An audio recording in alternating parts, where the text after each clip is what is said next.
Sa ngalan ng Ama at ng Anak at ng Espiritu Santo. Amen. Sumainyo ang Panginoon. At sumayo rin. Mga kapatid kay Kristo at mga kadiboto, muli tayo ay tinipon ng ating Nuestro Padre, Jesus Nazareno, bilang kaanib ng angka ng Diyos. Tinipon niya tayong lahat sapagkat mahal niya tayo.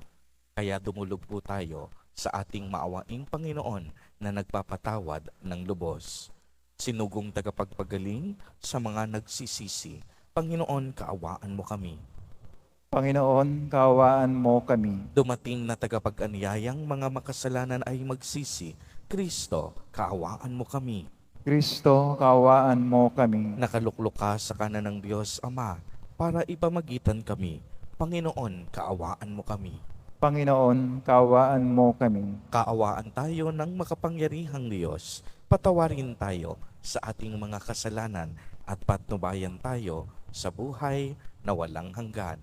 Amen. Manalangin tayo. Ama naming makapangyarihan, lakas ka ng mga walang inaasahan kung hindi ikaw. Ang pagluhog namin ay iyong pagbigyan, sapagkat kami mga tao lamang, napawang mahihina kapag iyong iniwanan.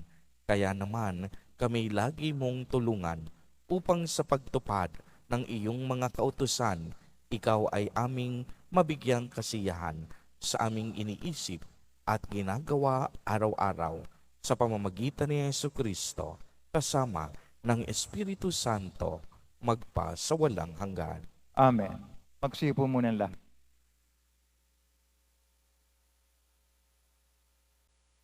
Pagbasa mula sa ikalawang aklat ng mga kronika.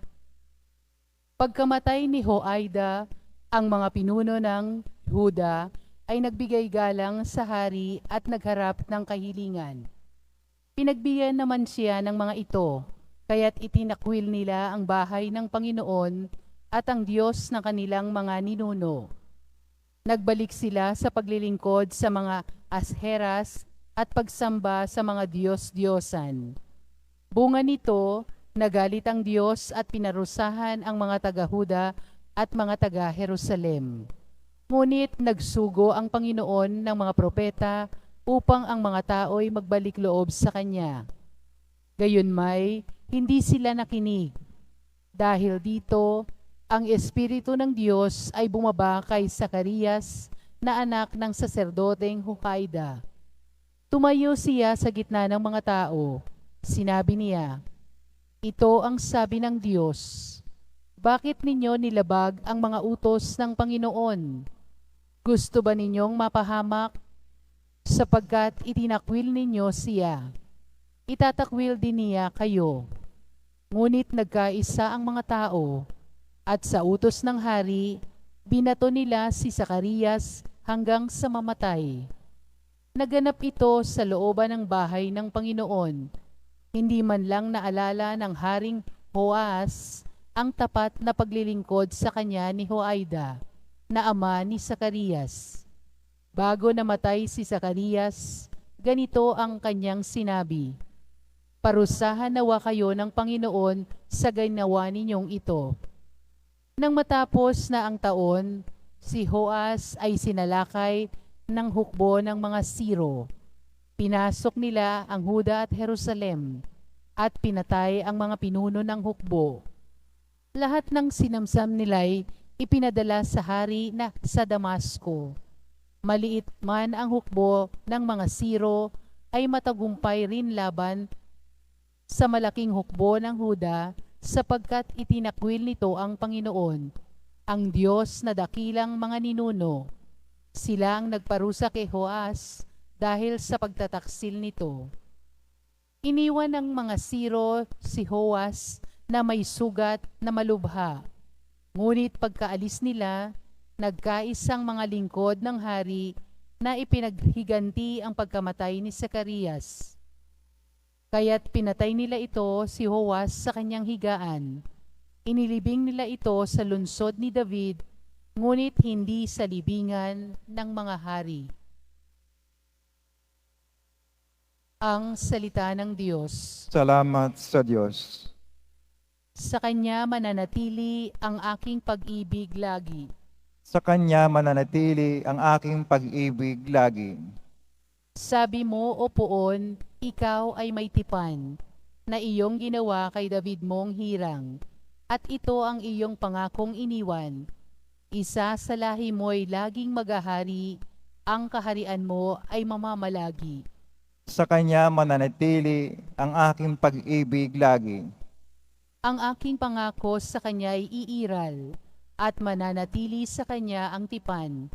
Laging maghahari ang isa niyang angkan, sintatag ng langit, yaong kaharian. Sa Kanya mananatili ang aking pag-ibig lagi. Kung ang mga anak niya ay susuway, at ang aking utos ay di igagalang, kung ang aking aral ay di pakikinggan, at ang kautusay hindi iingatan. Sa Kanya mananatili ang aking pag-ibig lagi. Kung gayon, darana sila ng parusa, sa gitna nilang mga kasamaan. Sila'y hahampasin sa ginawang sala, ngunit ang tipan ko't pag-ibig kay David ay di magbabagot, hindi mapapatid. Sa Kanya mananatili ang aking pag-ibig lagi. Tumayo na po ang lahat.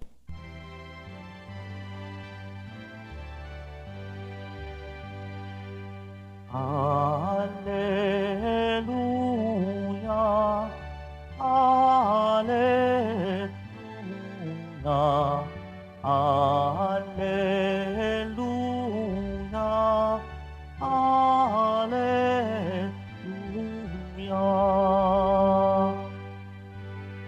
Si Kristo ay naging dukha upang tayo'y managana sa bigay niyang pagpapala. Alleluia, Alleluia, Alleluia, Alleluia.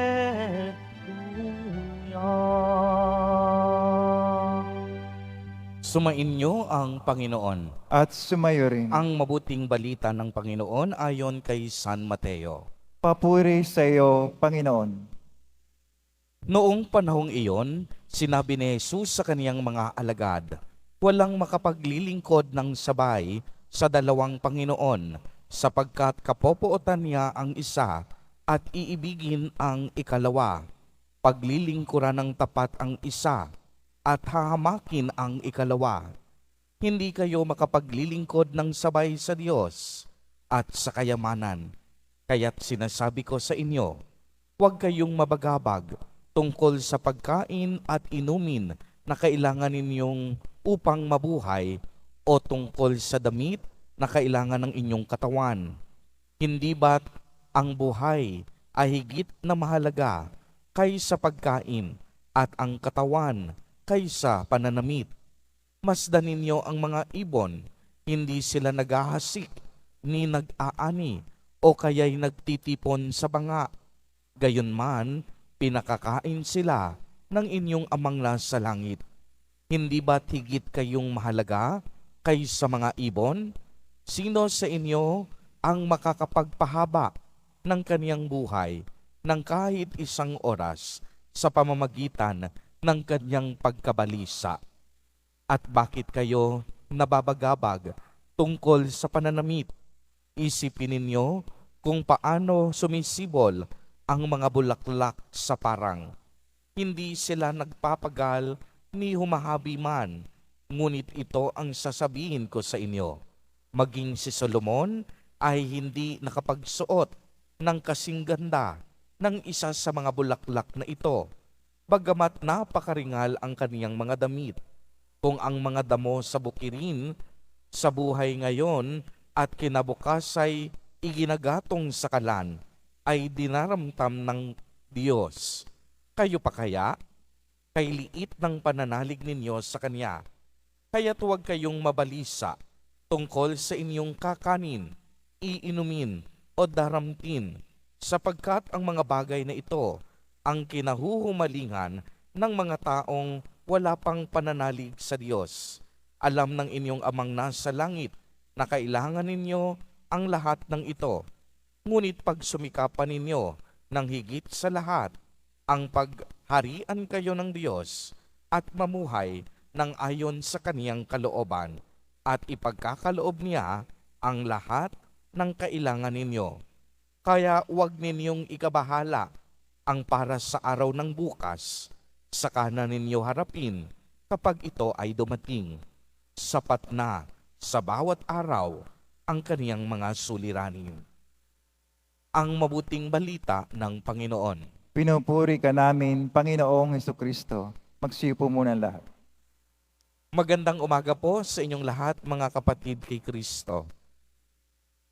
Sa lahat po ng ating mga taga-subaybay sa iba't ibang online platforms at sa lahat ng ating mga kadiboto sa iba't ibang panig ng Pilipinas at maging sa buong mundo kung saan tayo ay naaabot ngayon ng ating live streaming. Mapayapang umaga din po sa inyong lahat. Purihin at dakilain natin ang ating Panginoon, ang mahal na poong Jesus Nazareno. Mga kapatid kay Kristo, tunay nga pong ang tao maraming alalahanin sa buhay na ito sa mundo. Minsan pa nga, ang iba sa atin hindi makatulog sa dami ng stress, suliranin at alalahanin sa buhay. Hindi makatulog dahil takot mabawasan ang kayamanan. Hindi makatulog dahil takot maubusan ng pera. Yung iba naman, hindi makatulog dahil sa dami ng babayarin. Yung iba, hindi makatulog sa sandaling iwanan ng boyfriend o girlfriend. Hindi makatulog sa dami ng dapat bilhin at gastusin. Hindi makatulog dahil sa daming tao na niloko at pinagsamantalahan. Kaya mga kapatid, sa mga pagkakataong ito, tila baga ang buhay sa mundo napakalupit at napakabigat. Ngunit ang paalala sa atin ng ating mahal na poong Jesus Nazareno, sa araw na ito, huwag tayong mabagabag, huwag tayong mabalisa.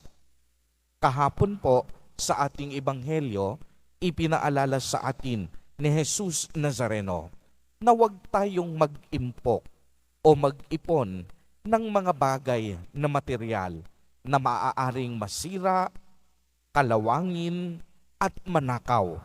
Sa halip, mag-ipon tayo ng mga bagay na makalangit, ng mga kayamanang hindi mauubos at mananakaw, tulad ng paggawa ng kabutihan, pagkakawanggawa, pagpapamalas ng pagmamahal, at pagbibigay ng sarili para sa pamilya at kapwa.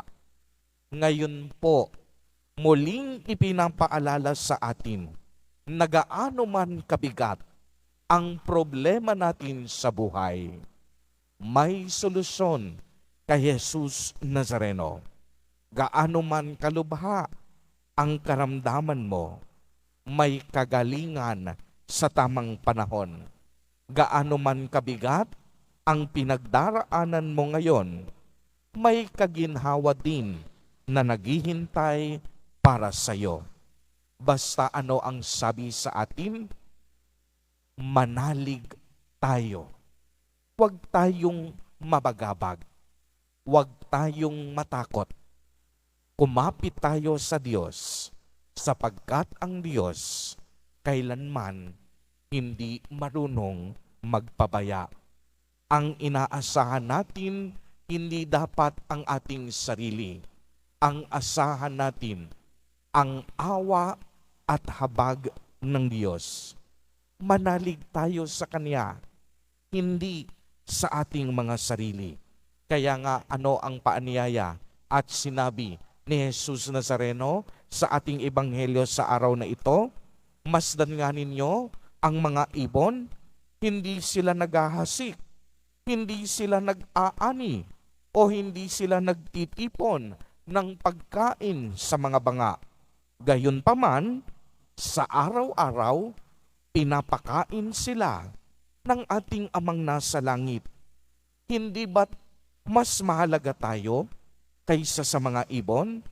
Kaya nga, nang magtanong si Jesus Nazareno, sino ang makakapagpahaba ng kanyang buhay kahit isang oras sa pamamagitan ng kaniyang pagkabalisa?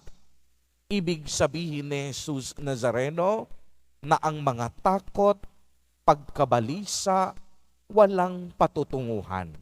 Bakit hindi pag-asa at pagtitiwala ang ating ipakita kaysa pagkatakot at kawalan ng pag-asa? Mga kapatid kay Kristo at mga kadiboto, sa lahat po ng nilikha ng Diyos, napaka-espesyal ng mga tao. Nilikha tayong kawangis ng Diyos. Kaya nga kung ang mga ibon sa himpapawid, ang mga bulaklak sa bukirin, minamahal at inaaruga ng Diyos, tayo pa kayang mga tao ang hindi niya mahalin at arugain? Magtiwala po tayong lagi sa Diyos. Ibigay natin sa Kanya ang ating mga pag-asa. Parati siyang kumikilos para sa ating ikabubuti at sa ating ikaliligtas. Amen. Purihin at dakilain natin ang ating Panginoon, ang mahal na poong Jesus Nazareno.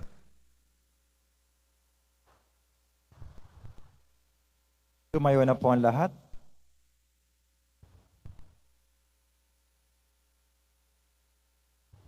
Minamahal kong mga kapatid, tinatawag tayo ng Ebanghelyo na maging tapat sa ating paglilingkod sa Diyos.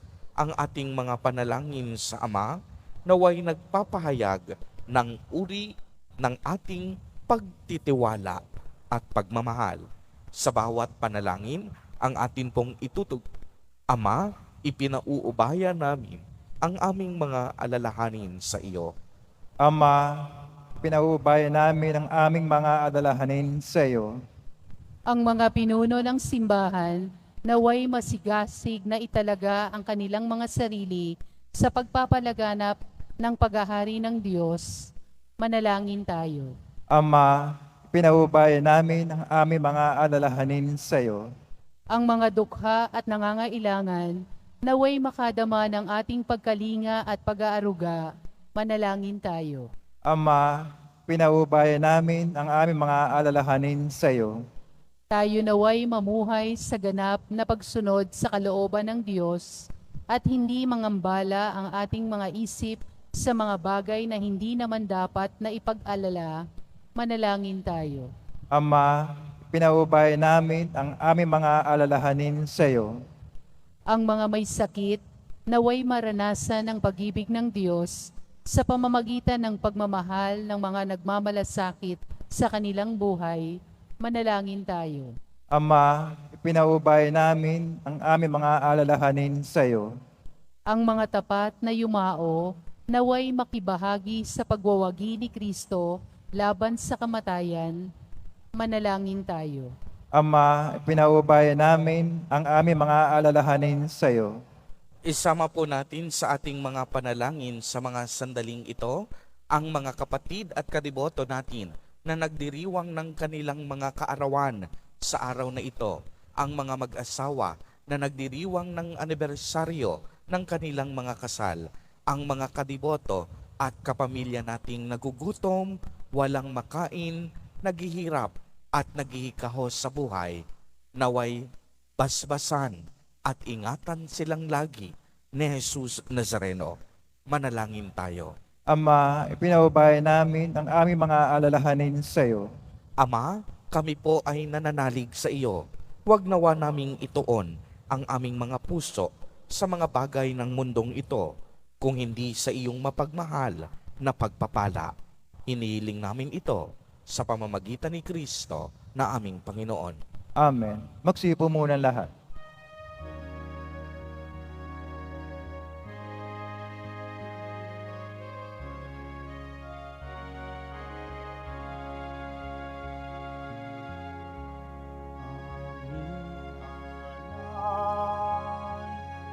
sa'yo, Panginoon,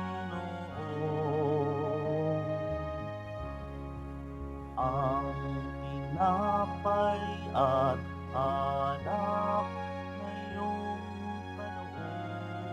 kaloob upang gubitain ang iyong buhay na inialay nang tayo'y magdiwang bilang isang sambayanan.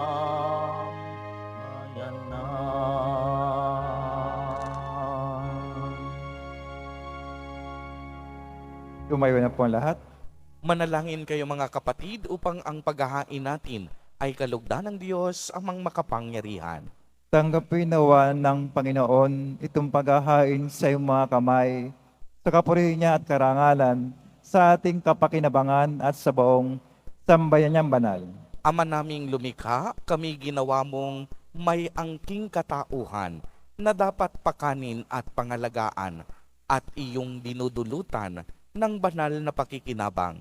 Ipagkaloob mong kami wag magkulang sa mga inuukol mo sa aming kapakanan sa pamamagitan ni Jesucristo kasama ng Espiritu Santo magpa sa walang hanggan. Amen. Sumainyo ang Panginoon. At sumayo rin. Itaas sa Diyos ang inyong puso at diwa. Tinaas na namin sa Panginoon. Pasalamatan natin ang Panginoong ating Diyos. Marapat na siya ay pasalamatan. Ama naming makapangyarihan, tunay ngang marapat na ikaw ay aming pasalamatan. Pinagbibigyan mong ito'y aming maihayag, kahit na ito'y walang anumang maidaragdag. Sa kadakilaang sa iyo ay likas. Sa pagpupuri namin, ang nakikinabang ay kami ring iyong pinakikiharapan sa pamamagitan ng iyong anak na minamahal. Kaya kaisa ng mga anghel na nagsisiawit ng papuri sa iyo nang walang humpay sa kalangitan, kami nagbubunyi sa iyong kadakilaan. Santo, Santo, Santo, Panginoon Diyos na mga hukbo, napupuno ang langit at lupa ng kadakilaan mo, o sana sa kaitaasan. Pinagpala na paririto sa ngalan ng Panginoon, o sana sa kaitaasan. Magsilod po ang lahat. Ama naming banal, ikaw ang bukal ng tanang kabanalan. Kaya't sa pamamagitan ng iyong Espiritu, ay gawin mo pong banal ang mga kaloob na ito upang para sa amin ay maging katawan at dugo ng aming Panginoong Jesucristo. Bago niya pinagtiis ang kusang loob na maging handog, hinawakan niya ang tinapay, pinasalamatan kaniya, pinagati-hati niya iyon, iniabot sa kaniyang mga alagad at sinabi, tanggapin ninyong lahat ito at kanin. Ito ang aking katawan na ihahandog para sa inyo.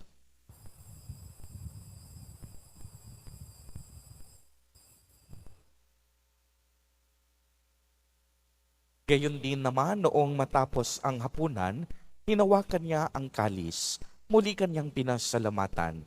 Iniabot niya ang kalis sa kaniyang mga alagad at sinabi, tanggapin ninyong lahat ito at inumin. Ito ang kalis ng aking dugo, ng bago at walang hanggang tipan, ang aking dugo na ibubuhos para sa inyo at para sa lahat sa ikapagpapatawad ng mga kasalanan. Gawin ninyo ito sa pag-alaala sa akin.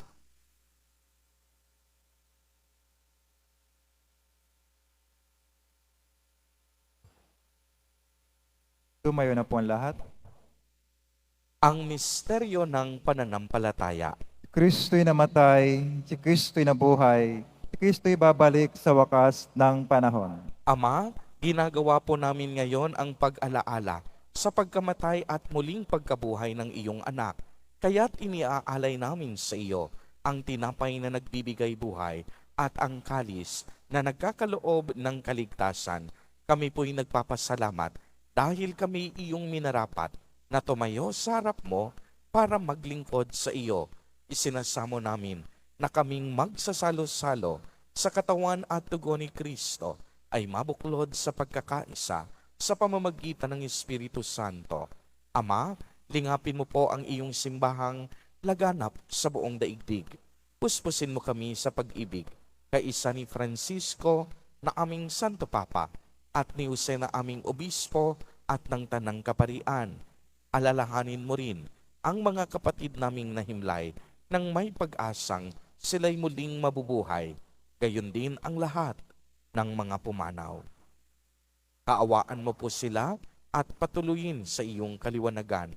Kaawaan mo at pagindapatin kaming lahat na makasalo sa iyong buhay na walang wakas, kaisa ng mahal na Birheng Maria na Ina ng Diyos, ng kabiyak ng puso niyang si San Jose, kaisa ng mga apostol ni San Juan Bautista, at ng lahat ng mga banal na namuhay dito sa daigdig ng kalugod-lugod sa iyo. Maipagdiwang nawa namin ang pagpupuri sa ikararangal mo sa pamamagitan ng iyong anak na aming Panginoong Hesukristo.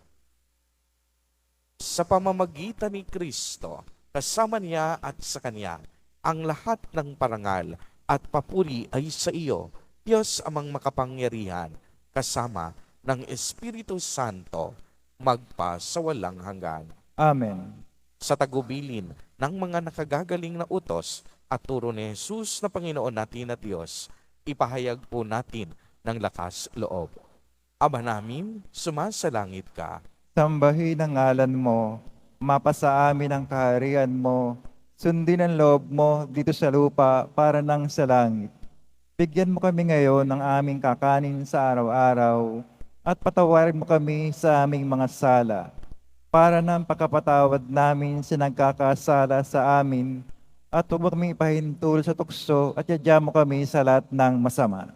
Hinihiling namin na kami iadya sa lahat ng masama, pagkalooban ng kapayapaan araw-araw, iligtas sa kasalanan at ilayo sa lahat ng kapahamakan. Samantalang aming pinananabikan ang dakilang araw ng pagpapahayag ng tagapagligtas naming si Hesukristo. Sapagkat iyo ang kaharian at ang kapangyarihan, ang kapurihan magpakailanman. Amen. Panginoong Hesukristo, sinabi mo sa iyong mga apostol, kapayapaan ang iniiwan ko sa inyo, ang aking kapayapaan ang ibinibigay ko sa inyo. Tungayan mo ang aming pananampalataya at huwag ang aming pagkakasala. Pagkalooban mo kami ng kapayapaan at pagkakaisa ayon sa iyong kalooban, kasama ng Espiritu Santo, magpa sa walang hanggan. Amen. Ang kapayapaan ng Panginoon ay laging sumainyo. At sumayo rin. Magbigayan po tayo ng kapayapaan sa isa't isa. Kordero ng Diyos na nag-aalis ng mga kasalanan ng sanlibutan, maawa ka sa amin. Kordero ng Diyos na nag-aalis ng mga kasalanan ng sanlibutan, maawa ka sa amin. Kordero ng Diyos na nag-aalis ng mga kasalanan ng sanlibutan, ipagkaloob mo sa amin ang kapayapaan. Magsilod po ang lahat.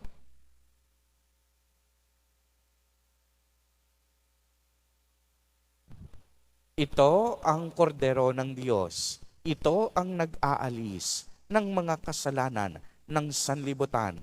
Mapalad ang mga inaanyayahan sa kaniyang piging.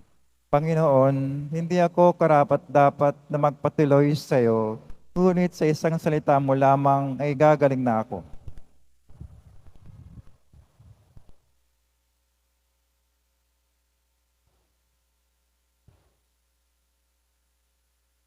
Para sa lahat ng tatanggap ng banal na komunyon, sasagot po tayo ng Amen pagkasabi ng pare o ng lay minister ng katawan ni Kristo at isubog agad sa bibig bago umalis sa harapan ng pare o lay minister. Sumunod po tayo.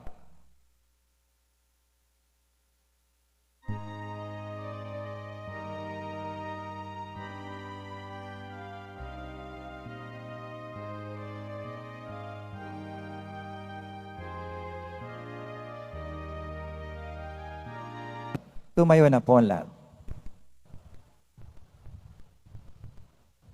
Manalangin tayo. Ama naming mapagmahal, ang pinagsaluhang naming banal na pakikinabang ay nagpapahiwatig ng iyong pakikiisa sa tanang naritong nakikipagdiwang ay magdulot nawa ng pagkakaisa sa iyong sambayanan sa pamamagitan ni Jesucristo, kasama ng Espiritu Santo, magpa sa walang hanggan. Amen.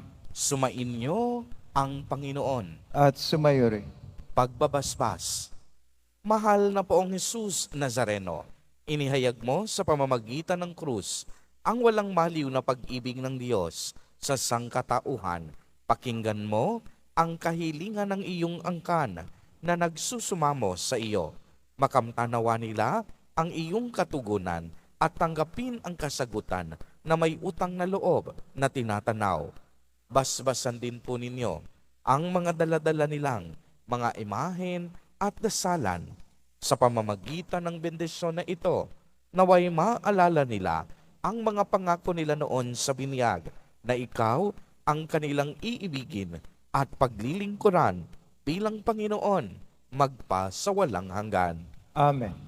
At pagpalain po kayong lahat at ng inyong buong pamilya ng makapangyarihang Diyos, Ama, Anak, at Espiritu Santo. Amen. Humayo kayong taglay ang pag-ibig at kapayapaan ng Poong Jesus Nazareno. Salamat sa Diyos.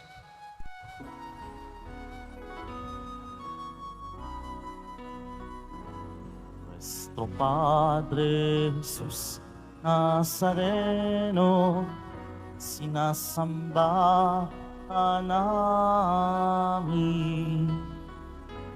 Pinipintuho ka namin. Aral mo ang aming buhay at kaligtasan. Nuestro Padre Jesus Nazareno, iligtas mo kami sa kasalanan. Ang krus mong kinamatayan ay sagisag ng aming kaligtasan. Nuestro Padre Jesus Nazareno, inarangal ka namin. Nuestro Padre Jesus Nazareno, iluwalhati ka namin. Nuestro Padre Jesus Nazareno, inarangal ka namin.